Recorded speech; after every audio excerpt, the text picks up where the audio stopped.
Oke boy, momen yang ditunggu-tunggu akhirnya nongol juga. Soalnya sekarang anime Baki udah masuk ke series yang paling baru, apalagi kalau bukan seri Bakido, alias arc samurai legendaris Miyamoto Musashi aka Kang Mus. Cuman gue mau ngasih tahu aja kalau arc ini tuh udah jauh banget perjalanannya boy. Makanya gue saranin lu nonton dari seri-seri sebelumnya dulu, gegara ceritanya emang nyambung banget. Nah, buat kalian yang bingung harus nonton dari mana nih, gue kasih tahu urutannya. Oke, yang pertama dimulai dari seri Baki The Grappler Season 1 yang rilis di tahun 2001. Yang dimana hampir semua akar masalah yang ada di seri Baki ini diceritain di season pertamanya, jadi kalian wajib nonton. Abis itu yang kedua lanjut Baki The Grappler Season 2 Maximum Turnamen Arc yang rilis di tahun 2001 juga, alias arc turnamen paling brutal. Terus yang ketiga loncat mayan jauh ke Baki Season 1 Death Row Convicts Arc di tahun 2018, yang ngebuat seri Baki ini jadi booming banget gegara ditayangin sama Netflix plus langsung viral juga. Oke, seri keempat ada Baki Season 2 Raitei Turnamen Arc di tahun 2020.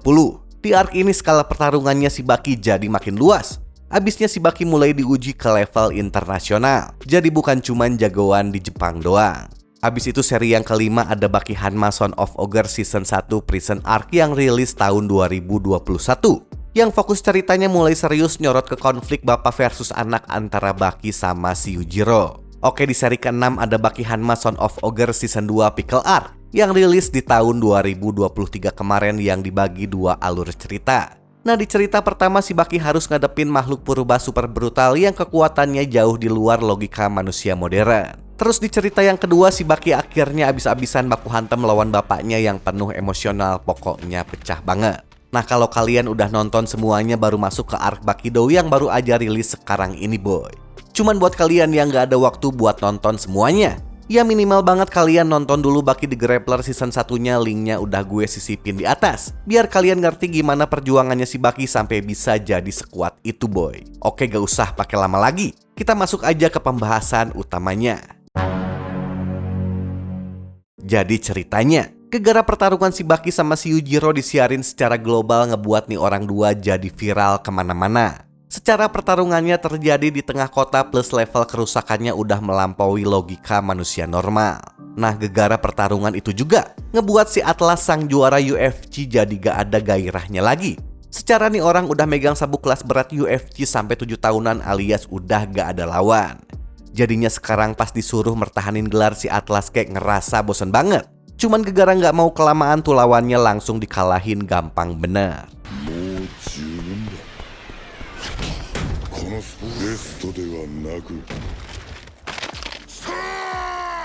Ya udah, gegara di pikirannya sekarang si Atlas kepengen jadi yang terkuat. Pas diwawancarain si Atlas bilang kalau bentaran lagi dia bakalan pergi ke Jepang. Oke, singkat cerita si Atlas akhirnya nyampe juga di Jepang yang ternyata buat nemuin si Tochil. Abis itu si Atlas curcol betapa takjubnya dia pas ngelihat pertarungan antara ayah dan anak terhebat di muka bumi. Makanya sekarang dia kepengen nantangin si Baki. Yang ngedenger kayak gituan si Tokugawa juga sempat ngewanti-wanti kalau pertarungannya nanti gak bakalan pakai aturan beda banget kayak di UFC. Tapi abis dikatain segimana juga nih orang malah bodo amatan. Terus saking pedenya si Atlas yakin banget kalau dia bakalan ngambil titel yang terkuat dari tangannya si Baki. Ya udah, biar makin mantap si Tochil langsung nanyain gimana kesiapan kondisi fisiknya si Atlas. Secara nih orang baru aja tanding plus baru sampai di Jepang juga.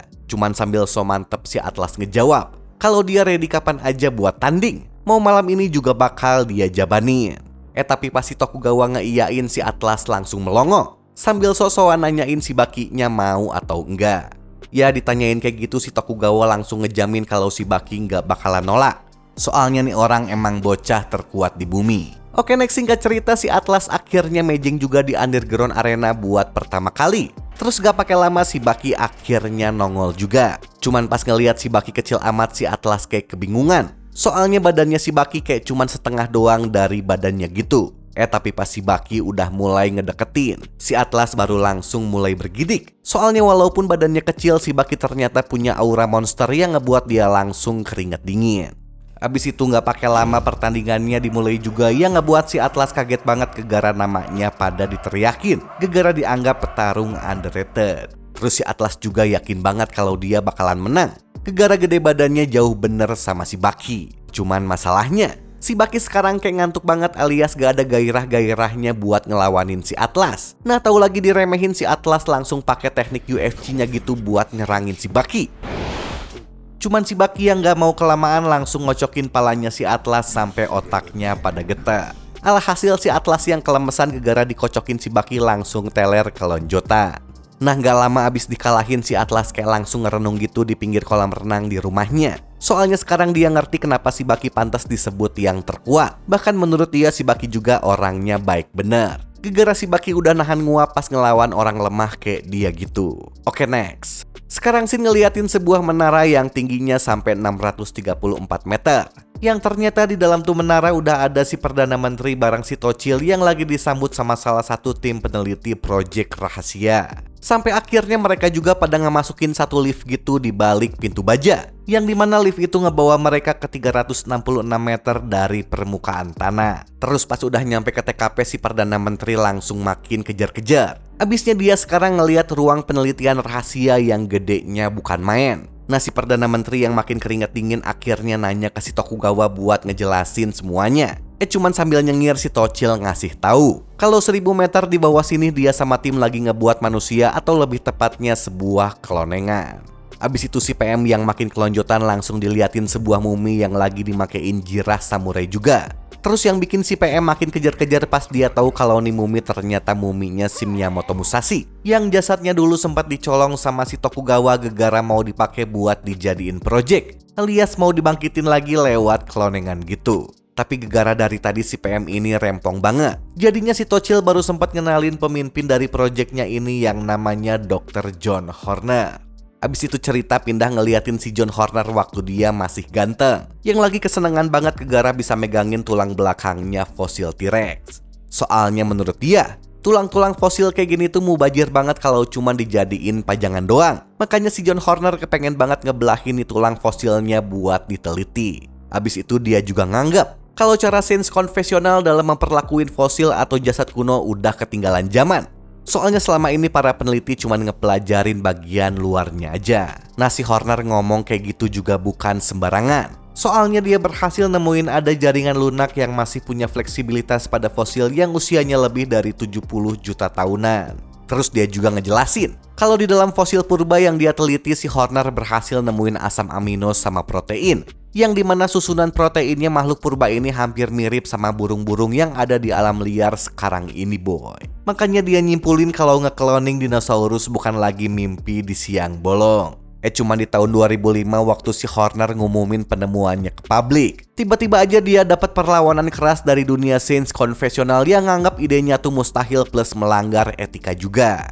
Tapi gak ada angin gak ada hujan pas 4 hari sehabis pernyataannya masuk koran. Tiba-tiba aja kerocoannya si Tokugawa nyamperin dia ke US buat ngasihin tas koper yang katanya buat investasi. Sampai akhirnya pas si Horner ke Jepang, dia ketemu juga sama si Tokugawa. Terus pas abis pada ngobrol, si Tokugawa bilang kalau dia kepengen si Horner ngebuat seorang manusia. Nah abis ngedengar kayak gituan, si Horner nyadar kalau si Tokugawa kepengen nyuruh dia ngebuat kelonengan manusia.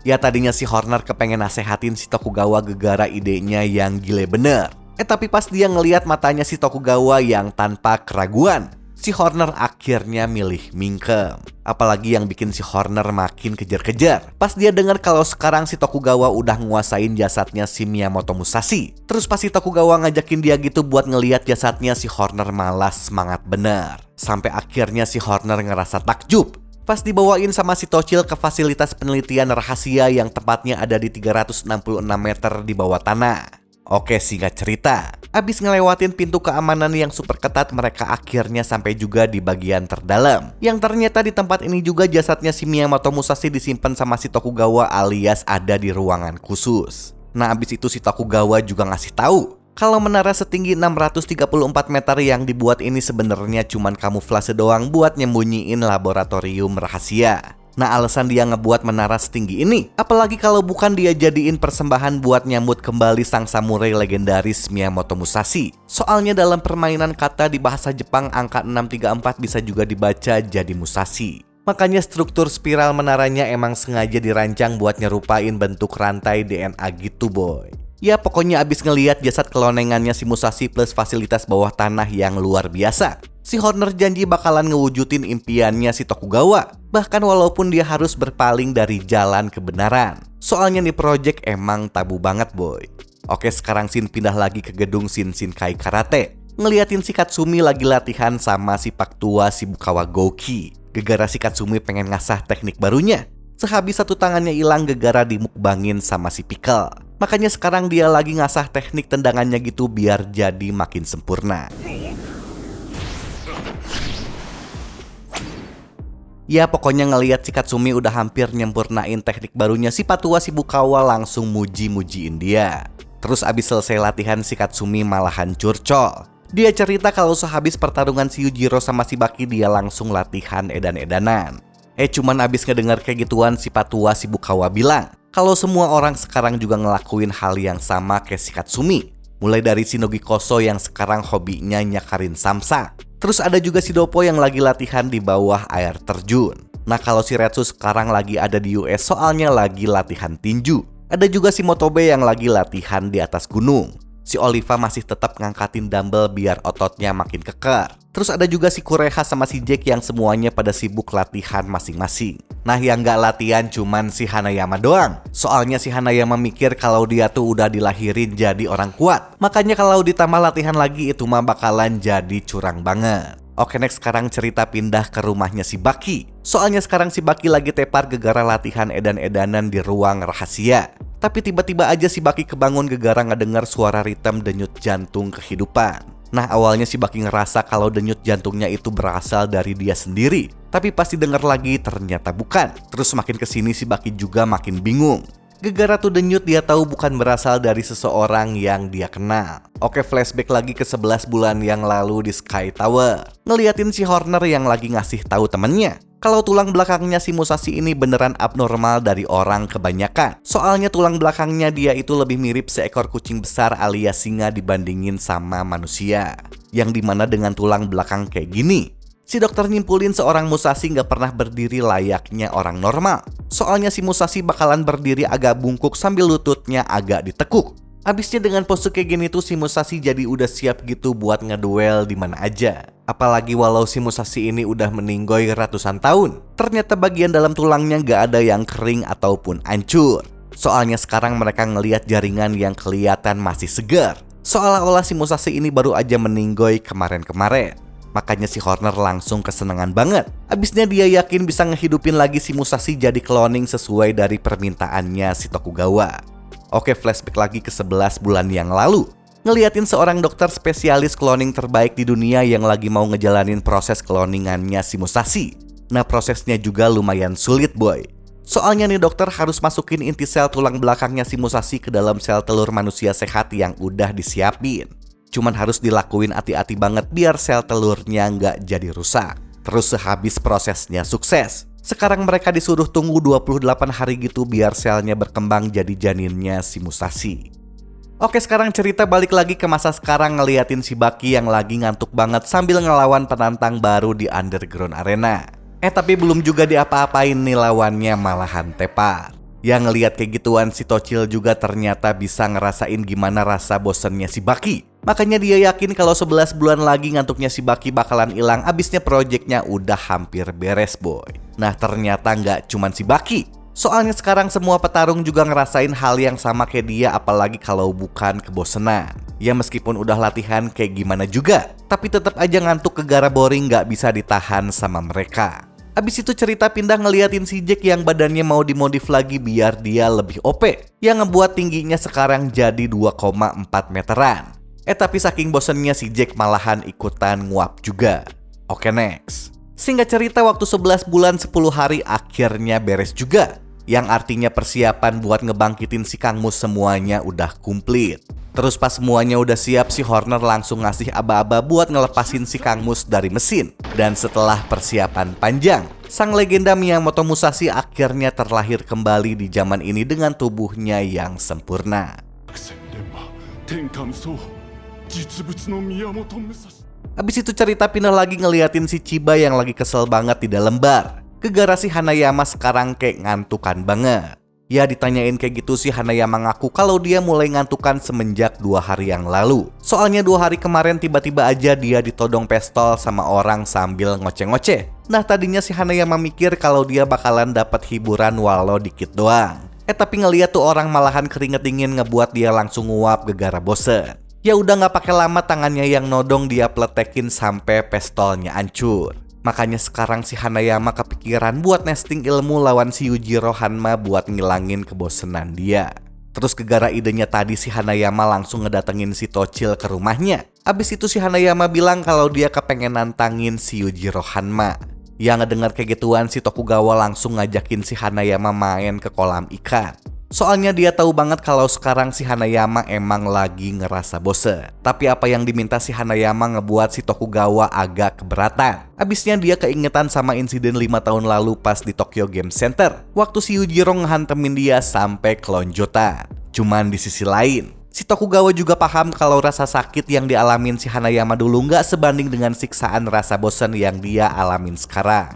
Makanya sekarang si Tochil ngucapin terima kasih ke si Hanayama. Soalnya emang udah lama dia kepengen manggil si Yujiro buat balik lagi ke Tokyo. Abisnya dia yakin banget kalau nama sebesar Hanayama Kaoru pasti bakalan ngebuat si Yujiro balik lagi ke Tokyo. Oke, next pindah ke Sky Tower. Ngeliatin si Kang Mus yang belum juga hidup sehabis 81 jam dilahirin. Padahal tim peneliti udah pada yakin kalau mereka nggak ngelakuin kesalahan sedikit pun. Cuman sinyal kehidupannya nggak sedikit pun mereka temuin. Ya gara-gara tuh kejadian para penelitinya langsung pada debat hebat banget. Sampai akhirnya si Tokugawa ngasih tahu kalau si Musashi sekarang emang belum jadi sempurna alias cuman wadah kosong doang. Abis itu dia juga nyindir para timnya. Dia bilang kalau di dunia ini ada sesuatu yang nggak bisa dijangkau sama ilmu sains sekalipun. Makanya sekarang si Tokugawa kepengen manggil kakaknya yang emang seorang dukun spesialis pemanggilan arwah. Tapi ngedenger kayak gituan para ilmuwannya malah pada ngeremehin boy. Abis itu Shin pindah ngeliatin kakaknya si Tokugawa yang namanya Sabuko Tokugawa. Soalnya sekarang dia kayak lagi buka praktek gitu di emperan, makanya banyak orang random yang pada datang. Nah sengkleknya nih orang juga pada nyobain manggilin arwahnya para tokoh terkenal. Mulai dari si Nobunaga Oda sampai arwahnya John F. Kennedy mantan presiden US. Tapi nggak pakai lama si Sabuko jadi pada diketawain. Secara si Om Kennedy yang orang Amerika tapi ngomongnya pakai bahasa Jepang. Sampai akhirnya nih bocah dapat giliran juga terus bilang kalau si Sabuko cuman pinter niruin orang. Nah buat ngebuktiin dia langsung minta dipanggilin arwah bapaknya yang udah meninggoy 2 tahun lalu. Tapi pas dicobain si Sabuko langsung bilang kalau dia nggak bisa nemuin arwah bapaknya, jadi si Sabuko nanyain apa bapaknya emang beneran mampus. Cuman takut bohongnya ketahuan nih bocah masih aja nggak mau ngaku. Ya udah pas di percobaan keduanya si Sabuko tiba-tiba aja kerasukan bapaknya nih bocah. Abis itu nih bocah yang namanya Takeshi langsung dimarahin abis-abisan. Nah ngedengar namanya disebut si Takeshi juga lumayan kaget. Tapi menurut dia itu mah cuman kebeneran doang. Terus gegara nih bocah niatnya emang kepengen ngibul. Ya udah dia ngaku kalau sebenarnya bapaknya masih hidup boy. Cuman pas nih bocah pulang ke rumah, bapaknya langsung cerita kalau waktu kerja dia sempat kolaps gitu sekitar 3 menitan. Tapi pas lagi kolaps bapaknya itu mimpi lagi marahin si Takeshi di pinggir jalan. Ya udah dari sana dia langsung percaya kalau si nenek Sabuko emang beneran dukun sejati. Oke next. Sekarang Shin pindah ngeliatin salah satu jalan di kota Tokyo yang ngedadak jadi pusat perhatian. Abisnya si Yujiro sama si Hanayama sekarang udah saling hadap-hadapan. Cuman yang bikin kocak, ternyata diam-diam si Tochil udah ngintai dari kejauhan sambil cengengesan. Tapi gegara tempatnya kurang enjoy buat dijadiin medan tempur, si Yujiro ngajakin si Hanayama pindah ke tempat lain. Terus pas nih orang dua lagi pada jalan, si Yujiro tiba-tiba aja ngajakin curcol. Soalnya semenjak dia baku hantem sama si Baki, mau kemana aja dia pergi bahkan sampai keliling dunia. Sosoknya pasti aja dikenalin sama orang-orang udah kayak artis Hollywood. Bahkan sampai juga ada bocah ingusan yang berani ngedatengin dia cuman perihal mintain tanda tangan doang. Jadinya gegara hal gak penting kayak gituan ngebuat dia harus pakai kacamata hitam biar gak dikenalin, pokoknya kocak bener.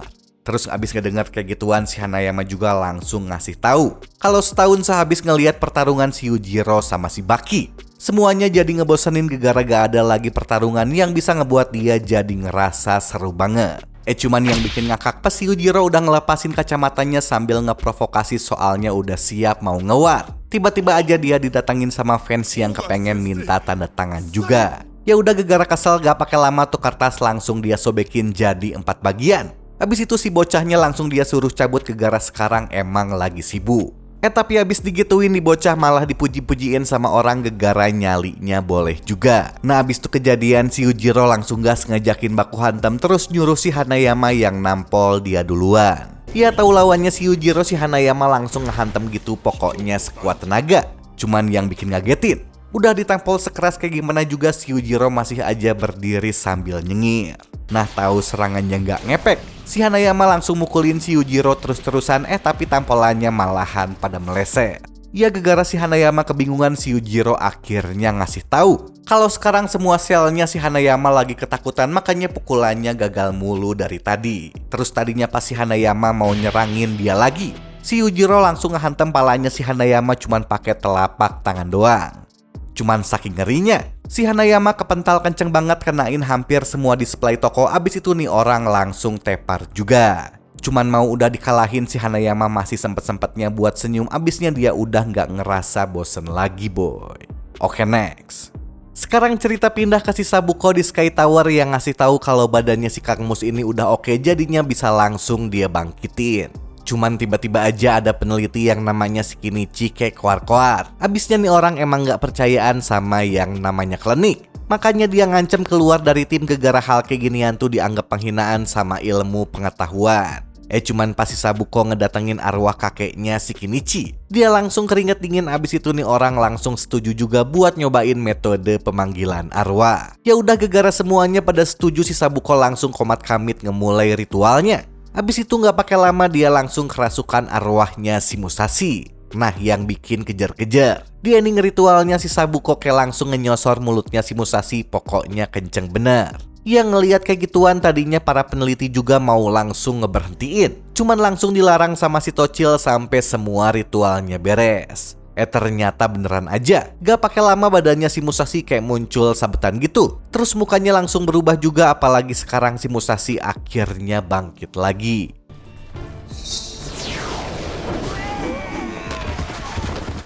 Tapi untungnya si Musashi-nya masih bisa diajak santuy. Jadinya mereka ngejelasin gitu semuanya sampai 2 jaman lebih. Abis itu gegara mau diajakin keluar, si Tokugawa juga langsung ngasihin setelan samurainya gitu. Singkat cerita biar gak tegang, si Musashi langsung diajakin jalan-jalan sama si Tocil. Ya pokoknya ngelihat Jepang yang beda banget sama 400 tahun lalu pas dia masih hidup ngebuat si Musashi kayak takjub bener. Cuman ngerasa nih tempat kurang cocok sama dia, si Musashi langsung minta ke si Tokugawa biar dia diantarin ke tempat yang ngebuat dia nyaman. Ya udah gegara nge-request kayak gituan, si Musashi langsung dia ajakin ke arena bawah tanah. Ternyata beneran aja pas diajakin ke sana si Musashi langsung kesenengan. Apalagi ternyata si Musashi juga udah disiapin lawan sama si Tokugawa, yang ternyata nih orang si Kyoichiro alias seorang pendekar pedang ternama yang ada di Jepang. Tapi pas si Kyoichiro mulai ngedeketin, dia kayak kebelah gitu sama proyeksi niat ngebun-bunnya si Musashi yang ngebuat nih orang langsung keringet dingin. Terus tahu lawannya bukan kaleng-kaleng, si Kyoichiro nanya ke si Tocil kalau orang yang di depan dia tuh sebenarnya siapa.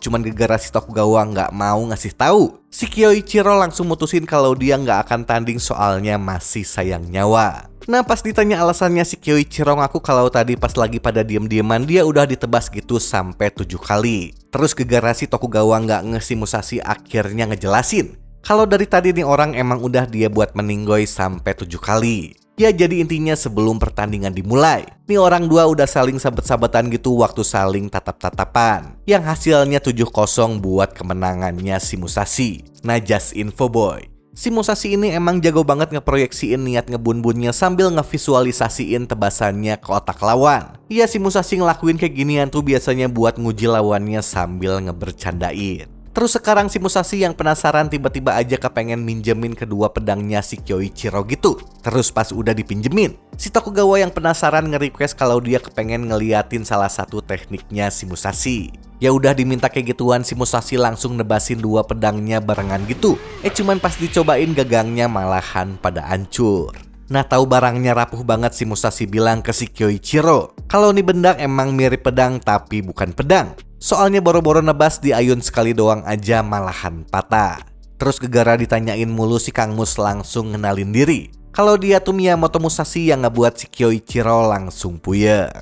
Sekarang Shin ngeliatin si Tokugawa yang lagi nyeritain ke si Baki perihal pertarungannya si Hanayama waktu ngelawan si Yujiro. Ya pokoknya si Tochil ngeceritain panjang lebar gitu dari awal sampai akhir, sambil ngeliatin CCTV dari toko kelontong waktu ngerekam pas si Hanayama mental kenceng bener sampai nabrakin rak etalase juga. Nah, ngedenger kayak gituan si Baki langsung bilang kalau si Hanayama beruntung banget gegara udah diselamatin sama si Yujiro biar dia nggak kebosenan lagi. Cuman abis ngomong kayak gituan si Baki langsung ngegas. Gegara si Tokugawa dia anggap udah nyembunyiin sosok misterius di balik kamar. Abisnya menurut si Baki nih auranya emang kuat banget. Makanya si Baki bilang kalau orang bodoh aja pasti bisa ngerasain auranya apalagi dia.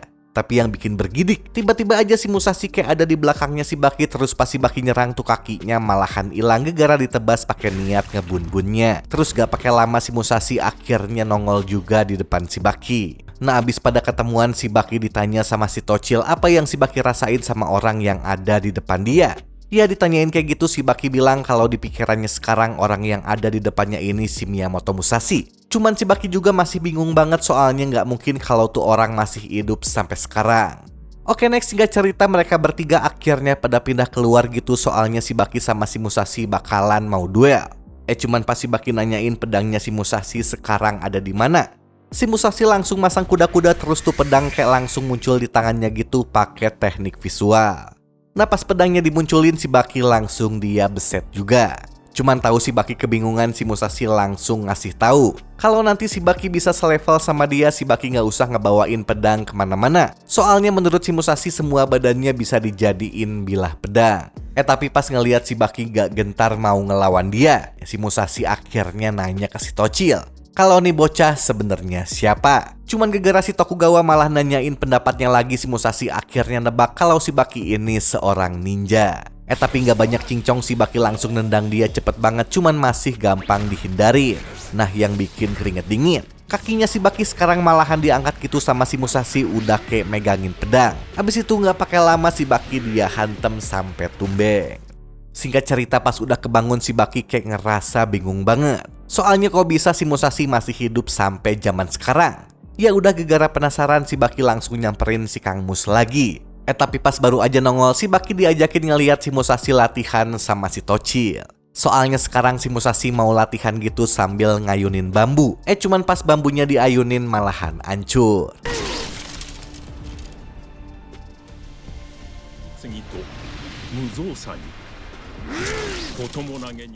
Cuman pas si Baki ngajakin tanding lagi, si Kang Mus bilang kalau si Baki harusnya tadi udah meninggoy. Soalnya pas tadi dia pingsan udah gak kehitung lagi si Baki dia bun-bun sampai berapa kali. Ya dikatain kayak gitu ngebuat si Bakinya juga langsung malu banget. Abis itu pas si Baki disuruh nyobain buat ngayunin bambu juga tuh bambu langsung dia tendang kenceng banget sampai potong. Ya ngelihat si Baki gerak lebih cepat dari sebelumnya, si Musashi langsung muji-mujiin dia. Nah, ngedenger kayak gituan si Tochil langsung nyeletuk kalau si Baki ini emang bocah terkuat di bumi. Cuman abis dikasih tahu si Musashinya malah bodo amatan soalnya sekarang dia kepengen jalan-jalan keluar sendirian. Nah, tahu dicuekin si Baki yang kesel langsung nyerang lagi si Musashi ke arah rahangnya gitu pakai pukulan jab yang cepet banget. Terus abis kena jabnya si Baki, tiba-tiba aja si Musashi juga kayak langsung kelayangan. Ya udah pas si Musashi puyeng, si Baki langsung ngebalikin kalau sekarang dia bisa aja ngebun-bun si Musashi sampai 3 kali. Abis dikatain kayak gitu si Musashi ngaku kalau apa yang dikatain si Baki emang benar. Cuman masalahnya si Musashi bilang kalau dia emang sengaja ngenain serangannya si Baki, padahal tadi dia udah ngebaca arah serangannya kemana. Soalnya si Musashi ngaku kalau dia pengen tahu efeknya doang, yang ternyata emang beneran kelayangan. Ya tahu si Baki bocahnya kuat juga, si Musashi langsung ngenalin diri. Terus abis pada kenalan mereka langsung siap-siap buat duel lagi.